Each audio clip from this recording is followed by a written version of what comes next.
for watching HCAM. If you want to help create content like this, become an HCAM member. As a member, you'll have access to professional quality equipment and software, as well as guidance from HCAM staff. Come see us at 35 Pond Park Road, Suite 8, conveniently located near Route 3 and Derby Street in Hingham.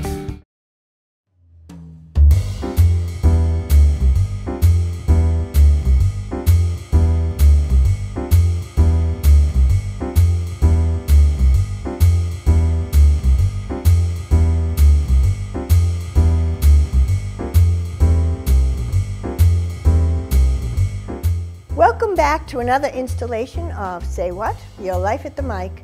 I'm Andrea Lovett, your storytelling host. On today's show, we'll have 3 storytellers telling on the theme, Funny Business. Kim Mio, Greg Joselyn, and Ginny Ballou.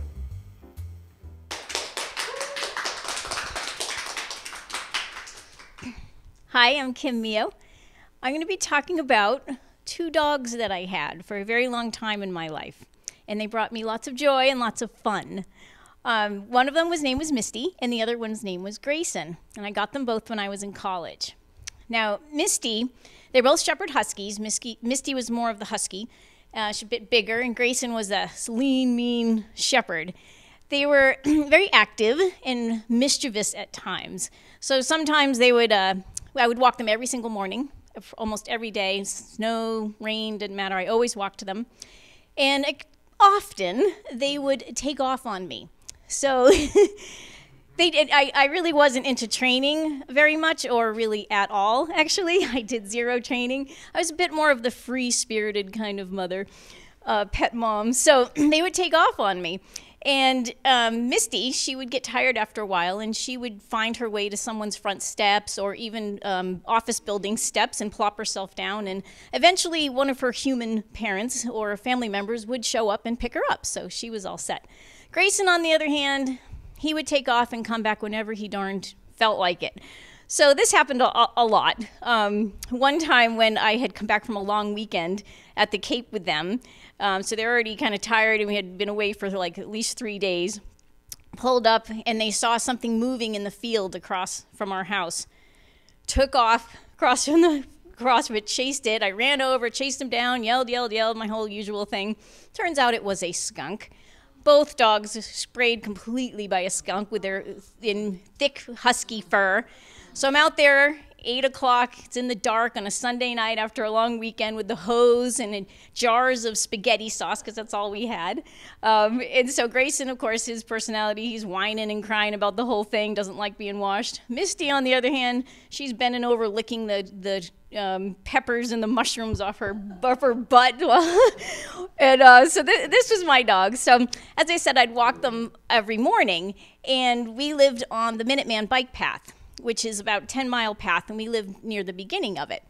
And at the beginning, it's the Minuteman bike path is an old railroad bed that goes through several towns. We lived at the beginning, and it was the path, but there wasn't any houses or anything. It was just kind of a rural part of it. It was very nice. Trees, little ponds. So, I'm the type who kind of lets them off the leash and lets them run. So where I would walk them would be through this path, and it would go by the elementary school where I went to elementary school. And a little farther down is this beautiful pond called Fawn Lake. This lake used to be a big resort back in the day, and since they've turned it into condominiums now. But the lake itself is this beautiful lake that the Native Americans believed had healing mineral powers. So it's a very well-known spot in town. Every Easter, this time of year, every Easter, they'd put up notices that they're having a sunrise service. So I always wanted to go, and since I'd walk my dogs there, I thought, maybe I'll take them. I figured Grayson wasn't going to, Misty wasn't going to handle it too well. So I said, I'll take my boy dog. I'm going to have just a mama boy dog moment here. I'm going to get up in the morning, on Easter morning, really early in the dark. We're going to have this bonding moment, walk down the path. Then he'll be tired enough. We'll sit by the pond with all the interfaith people there and telling a beautiful, sunrise morning. And I thought, oh, that's just going to be so lovely. So I left Misty home. She was sad, but what are you going to do? We started walking down the path with Grayson, and it was all as I dreamed it would be. We're walking. Certain point past the elementary school, there's a big embankment. It goes far down. And Grayson takes off and goes down the embankment. And I'm up there, oh, come on, Grayson, come on. Okay, honey, time to go, let's go. And he wouldn't listen to me, and it escalates to me screaming in the middle of the woods, Grayson, get over here now. I'm getting more and more angry, completely ignoring me. So finally, it got so bad, I had to walk down the embankment. Now it's through prickle bushes, and it's like tick season. I'm just like, it's awful. And he wouldn't listen. He's in between these trees with this growth, and I don't know what he's doing, but he's going crazy in there. So I'm screaming and yelling. It turns out it was so bad I had to reach in and pull him by his collar out.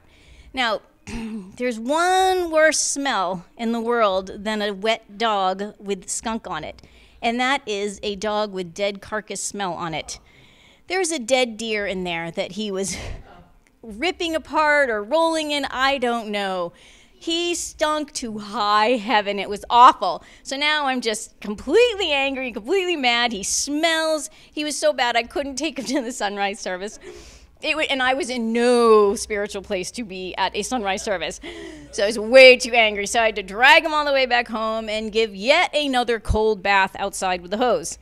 So that's my story. Pets, they as much of a pain as they can be. In the end, it's all love and it's all fun, and even the stories that drove you crazy end up being great fun memories. Thank you.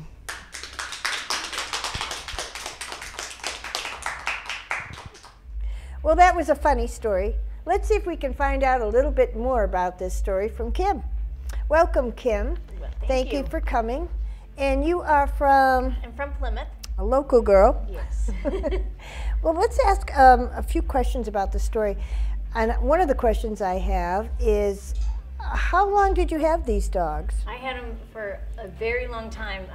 Grayson lasted 16 years. Wow. And Misty lasted 18 years. I have never heard of a dog living that long. Well, you were blessed. Oh, yes, very much, yes. And where did you get them from? I got them from where I went to college. So Grayson just sort of walked into our lives at the time, and then Misty was at a few houses down, and she was tied up all the time at this house, and she was really, really big. She ended up, it was that she had a thyroid problem, and we used to walk by and say, "Hey, we're taking our dog for a walk. Can we take her too?" And so they said, "Sure." And then one day they said, "We're being evicted or something, and we're just going to let her go." It wasn't a great. It was Fitchburg State is where I went to college, and so they just said, "You want her?" And of course we were in love with her by then, so I said, "Oh, we're gonna have 2 dogs." Oh, she was a lucky dog. Yeah. Now I know you tell stories at night, but how about during the day? During the day, I'm a news director at another access station, actually, similar to this one in Plymouth. So we serve Plymouth, Duxbury, Kingston, and Pembroke. So I just do a weekly magazine-style news show. And it's a good show. I've seen it. Well, we're lucky to have Kim, and she's going to be in the Northeast Storytelling Conference coming up. She's going to be the feature at the Story Slam, which is Saturday the 25th, and it is Crossing the Line. So if you've ever crossed a line, or maybe it's a state line or a finish line, come on down and see us. It's at the Hotel 1620 in Plymouth. That's right.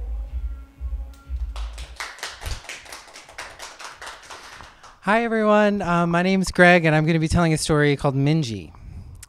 So in November 2009, I was a senior at Hampshire College in Western Massachusetts, and I had like a self-designed major I was very serious. It was called the Ethics of Directing, and the goal was to study to making politically correct plays, and then also having a democratic rehearsal process, so really respectful rehearsal process. So anyway, so I remember this one day, I'm standing at the cafeteria salad bar scooping out some tofu when I feel the poke of a finger on the small of my back, followed by the voice of a man in a wheelchair.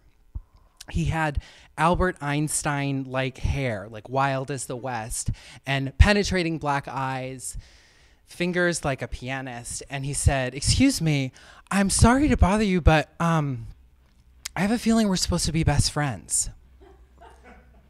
This was the same stalker who used to audition for all the plays I put on campus, with remarkably ghastly interpretations of dramatic literature's most beloved characters. I had exhausted every possible excuse to ignore him by this point. So I listened as he went on and on about how he had a spiritual vision to write a play about his life during the spring semester and that I was destined to direct it. So I said yes because I felt bad. But the truth was, I honestly needed a senior thesis before the end. So it worked out. So I told my advisors the play is pretty straightforward. You know, I met this guy. He's in a wheelchair. He's from Mexico.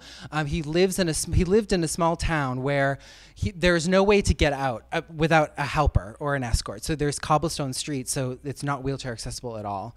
So he's never been out of the house by himself for 22 years. So it's a big deal. So the goal of the project is to take him to Northampton down the road, the neighboring town, and introduce him to a wheelchair accessible town and give him independence. And his goal was to search for life and love and hopefully find a girlfriend while he's there and turn the whole thing into a play. So we go to the bus to get to Northampton. He says it's like time travel, a wrinkle in time to Northampton. He crosses the street for the first time, and it's like Moses parting the Red Sea. He gets a cup of coffee, and it's like, he says to the barista, it's a miracle. And so finally, we get back to campus, and feeling a little bit empty-handed, though, because he didn't find the girlfriend. But anyway, we put everything, all the events of the day into a script.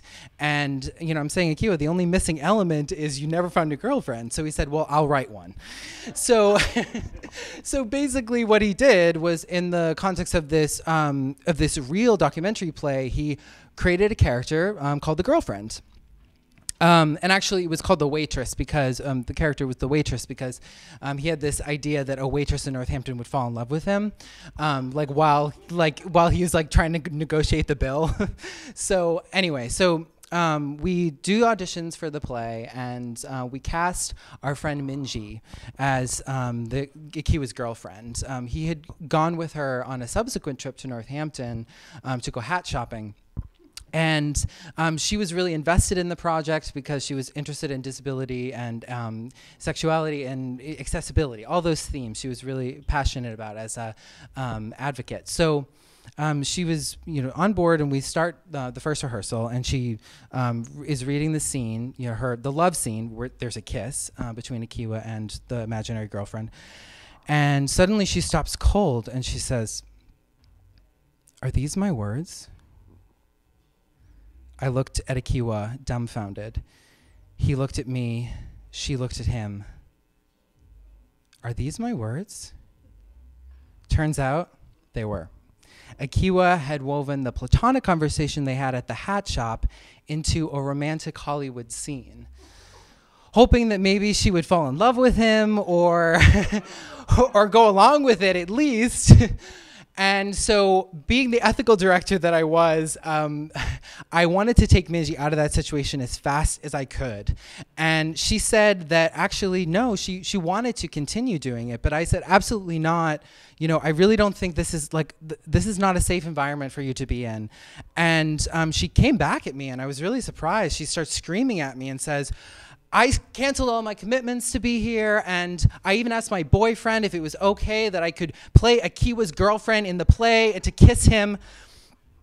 And so later, Akiwa tells me that from his point of view, he really felt deep in his heart that there was a genuine connection between Minji and him at the hat shop, and that it wasn't a platonic conversation, and that because I was so focused on ethics, that I missed out on this potentially wonderfully authentic scene between two people in a play.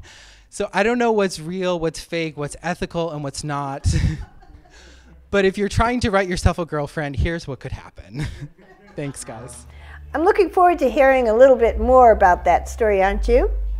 Greg, Hi. welcome. Thanks for having me. And you want to say where you're from? I'm from Hanover, Mass. So another local person, which everybody would be interested in hearing. So I have some questions for you. After this experience, you mixed some fantasy with reality. Would you do that again, or how did that feel? So it's funny, after that happened, I think I became very like boxy about how you tell a story. It's either true or not true. And I've never really had a story since then that is mixing the two. That's probably a good idea, I guess. It's usually one or the other. I think it's safer. It's either kind of like memoir or, you know, fiction. So. And Greg is a playwright. You want to tell us a little bit about what you're working on? Sure. Actually, the reason why I told this story is pretty topical, because the play that Akiu and I did when we were in college, we're remounting it in April in Pennsylvania at Slippery Rock University. So it's hilarious because we're revisiting it now, and kind of we're now telling the truer story that we didn't get to tell when we were at Hampshire doing our thesis. Who's playing the girlfriend? It's just more storytelling, so there's no, we were going to have an audience member do that, and then I cut. We didn't want to mix reality. No, I was like, cut. So actually that is mixing, that's the next project, is mixing fiction and reality. So this will be the first one since 2010. Anything coming around here? I've been to your plays, and they're very good. Anything Thanks. in the works? Nothing in the works now, but I'll let you know when it does come up. And when he lets me know, I'll let you know. Thank you for coming. Thank you. Really good to see you. Hello, my name is Ginny. I'm actually from Hingham, and I'm going to tell you a story that I call my crowning glory. About 8 or 9 years ago, a friend of mine gave me a call, a friend named Pam, and I tell you her name because everybody should have one friend who's glamorous, okay? This gal is really glamorous. She puts herself together beautifully, no matter what the day, what the hour, she is together, okay? And a little glitz goes a long way with this gal. So she calls me up and says, there's a tiara exhibit at the MFA. Do you want to go? And I thought, tiaras? Do I care about tiaras? And then I thought, well, I don't not care about tiaras, so I decided to go because it's always fun to go out with this gal, okay? And I've known her for 20 plus years at this point. Okay, so we go into the MFA,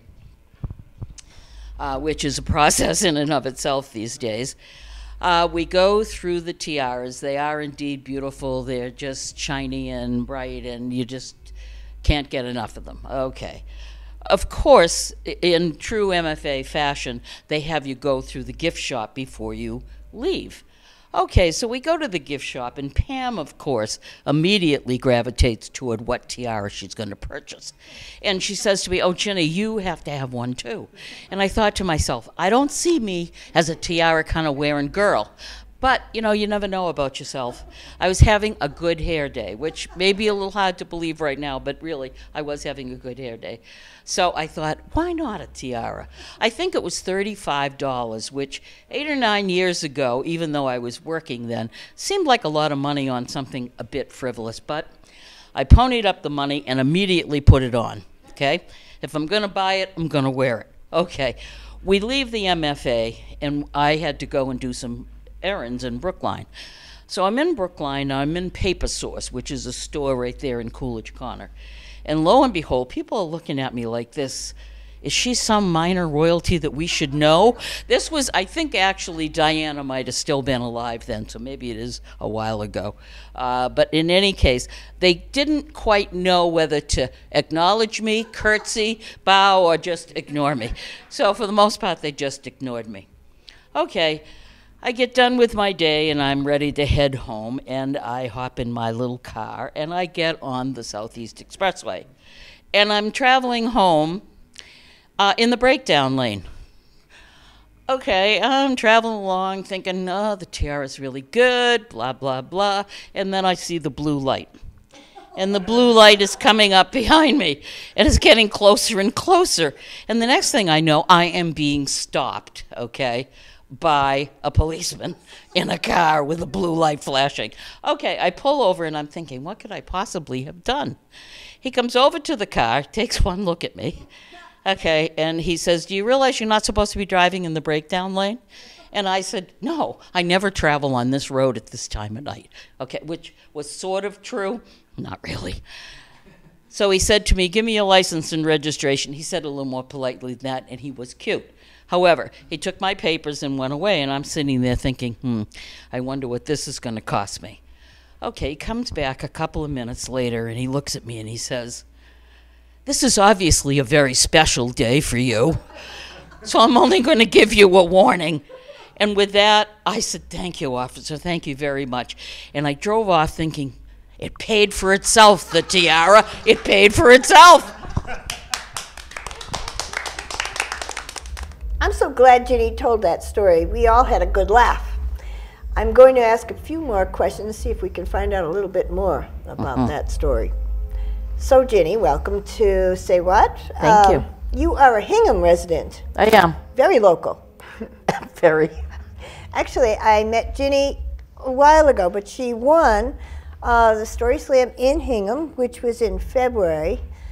And she will be going to the Grand Slam at the Company Theater, May 5th. Good luck. Thank you. I'll probably need it. So, really funny story. And I have a question. Would you or have you worn that tiara, again, I mean, for, traffic Yes. violations or? I haven't made any money from it, again. But I have a picture of myself wearing it in upstate New York on my 65th birthday. I wore it all day and got many either compliments or comments. Yeah. Well, maybe when this airs, you should post another picture next to it with the tiara on so we have a visual. Unfortunately. You still have it, right? No. Oh, tell us about that. That's very sad. Well, I wish We're all that I sad. could tell you something either funny or amusing or interesting, but the fact of the matter is I loaned it to my then 13-year-old granddaughter to go to some kind of an event, and it disappeared. No. So I've had to replace it with a turquoise sequined tiara, which came from the dollar store. Not nearly the same. It's not quite the nearly same. the same amount of glamour, but that's what I have to wear now. I love the line in your story where the tiara paid for itself. That's the way I felt, seriously. When I drove away from that traffic stop, that's exactly what I Those thought. tickets can be expensive. So when you're not telling stories, what are you doing besides going to the museum and getting tiaras? Well, I'm an avid gardener. I teach a gardening class. I am very involved in the Hingham Ladies Club, and I have a wild mahjong crew. Oh, we'll have to hear more about that. Well, thank you so much for coming. Thank you for having me. It was a really funny story. Watch for another story installment of Say What, when the theme will be second chances. Hand-me-down shoes, ever rescue a pet, second marriage, what's your second chance story? Do you have one you'd like to tell? If you have a story on this theme and would like to be considered for telling a 5-minute true story from your life on this show, email me at love2tell2@aol.com with your information, and I will be in touch with you. If you're hungry for more stories while you're waiting for this show's next episode, come to one of the South Shore Story Slams near you. April 10th, Storytelling Workshop at the James Library and Center for the Arts in Norwell at 7 p.m. And on April 16th, Funny Business at Doyles Cafe in Jamaica Plain, 7 p.m. April 28th, Faux Pas at the James Library. It will be at 7 p.m. and reserve your tickets for the Company Theater in Norwell for the best of the best Story Slams where all the winners will compete on May 5th, 7:30. You can look for the website down here at the bottom of the screen. You can find a list of all the story happenings at www.mass-story.com. Until then, remember, a story is not a story until it's told.